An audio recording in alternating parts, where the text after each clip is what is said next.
ናታን ዳጣን አፍቅሯታል። በፍጹም የዳጣን እህት እንግዲህ አይወዳትም። እሷም ደግሞ እንግዲህ ናታንን ዳጣ ትቀማኛለች ብላ ዳጣን በብዙ ነገሮች ከዛ ቤት ለማስወጣት እየሞከረች ነው።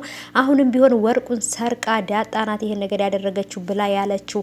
ከዚህ በፊትም ደግሞ የናታንን መጽሐፍ አስቀድዳት ቪዲዮ ከቀረጸቻት በኋላ እሱን ለናታን ያሳየችው ናታን ከዛ ቤት እንዳስባረራት ነበር ወይንም እንዳስወጣት ነበር የፈለገችው። እሷ እንዳሰበችው ሳይሆን ነገሩ ወደ ሌላ መስመር እየሄደ ስለሆነ በጣም ነው የተናደደችው። እኔም ሳስበው ናታን ዳጣን ያፈቀራት ይመስለኛል። በተለይ ቀሚስ ለብሳ ጸጉሯን ለቃ በገባችበት ሰዓት ላይ ከአባቷ ጋር በጣም ነበር አፍጥጦ ሲያያት የነበረው። በጣም ነገሮች ወደ አልታሰበው ሁኔታ እየሄዱ ነው። ሰላም ሰላም፣ ውድ የተከበራችሁ የቻናሌ ተከታታዮች እንዴት ናችሁ? ከኔ ጋር ሁሉ ሰላም ነው። ሰላማችሁ ይብዛልኝ ባላችሁበት ውድ ቤተሰቦቼ። ለቻናሌ አዲስ ከሆናችሁ ሰብስክራይብ አድርጋችሁ ቤተሰቡኑ፣ ነባሮች ደግሞ እንኳን በሰላም መጣችሁ ብያለሁ። ዛሬም ደግሞ እንግዲህ ይዤላችሁ የመጣሁት የዳጣን ድራማ ነው። ዳጣ ድራማ በቅርብ ቀን የተጀመረ ቢሆንም በጣም ተወዳጅነትን ያተረፈና የብዙዎቻችንን ልብ ያንጠለጠለ ነው ማለት ነው ውዶቼ። እኔም በጉጉት ከእናንተው ጋር እኩል እያየሁት ነው። እውነት ለመናገር ከምላችሁ በላይ ማለት ነው። በጣም በፍቅር እያየሁት ያለሁት ድራማ ነው። እናንተም ደግሞ በፍቅር እያያችሁት እንደሆነ ያስታውቃል። ኮሜንት ላይም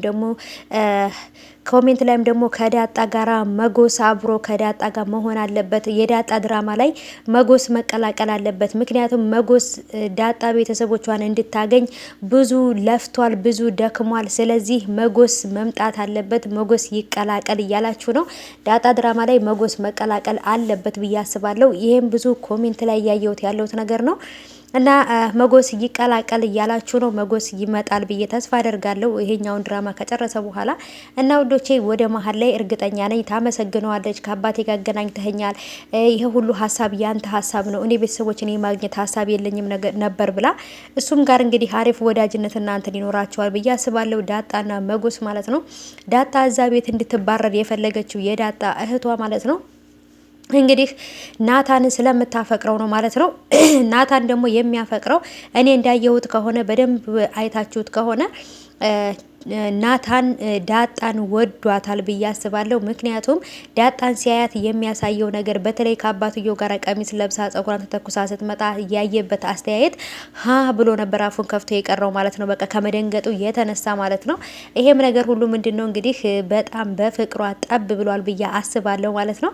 እውነትም ደግሞ ዳጣ ልትፈቀር ልትወደድ የምትችል ናት። በፊት እንደውም ከዚህ በፊት ካስታወሳችሁ ሚስት ትሆኛለሽ፣ ልጅ ሚስት ትሆኛለሽ፣ እናትም ትሆኛለሽ ምናምን ብሎ ሲላት እኔ ላገባ ብላ ነበረ። ከዚህ በፊት ከመጎስ ጋራ እየተተራረቡና ወይንም እየተሰዳደቡ በነበረበት ጊዜ ላይ ያኔ ቀልድ እየተቀላለዱ ማለት ነው እና ሚስት ትሆኛለሽ እናትም ትሆኛለሽ እኮ ምናምን ሲላት እኔ ባላግብቼ እኔ ትዳርጂ እኔ ወልጄ እያለች ነበር። እና ያ ነገር እንግዲህ ከናታን ጋር ይሆናል ብዬ አስባለሁ። በእርግጥ የቤት ሰራተኛዋ ውሃና ዳጣ በሚያወሩ ሰዓት በሚጫወቱ ሰዓት በጣም ነው ፍጥጥ ብላ የምታያት ማለት ነው። የሆነ የጠፋባት ልጅ ይኑር የሆነ እያሰበች እነሱም ባየቻቸው ሰዓት ላይ የምታስበው ሰው ባይምሯ ውስጥ አለ።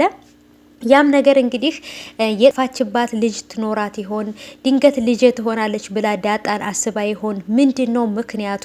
የቤት ሰራተኛዋ ዳጣና ውሃ እየተጫወቱ በምታያቸው ሰዓት ላይ ሳሎን ቤት ቁጭ ብላ ስራዋን ትታ እነሱም ብቻ ነበር የምታየው ማለት ነው። የሚገርም አስተያየት ነበር የምታያቸው። የመጓጓት ወይም ደግሞ የመሳሳት አስተያየት ልክ እናት ወይም ቤተሰብ የሆነች ያህል ነው የሚሰማኝ። ብቻ ግን ዳጣና የቤት ሰራተኛዋ የሆነ ነገራቸው ይመሳሰልብኛል። የሆነ ዝምድና ይኖራቸው አይኖን ነው ብቻ ግን አላውቅም።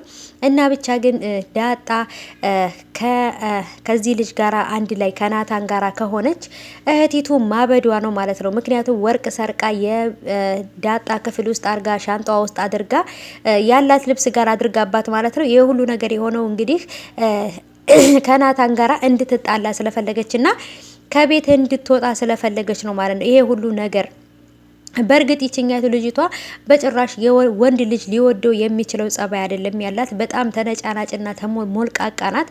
ናታን ደግሞ እንደዚች አይነት ሴት ታይፖ አይደለችም። ታይፖ ልክ እንደ ዳጣ ፈታ ያለ ሰው ነው ማለት ነው።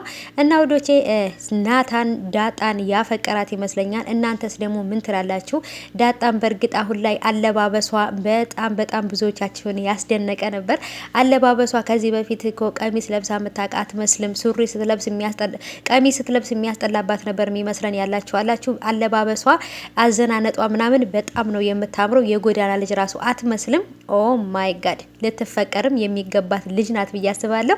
በቀጣይ እንግዲህ በሚለቀቀው በአዲስ ነገር ዳጣ ምን ሆነች፣ ፖሊስ ጠርተው አስያዟት ወይንስ ደግሞ ምን አደረገች እንጀራ እናቲቱ የሚለውን ለማወቅ ጓጉቻለሁ። ይለቀቃል።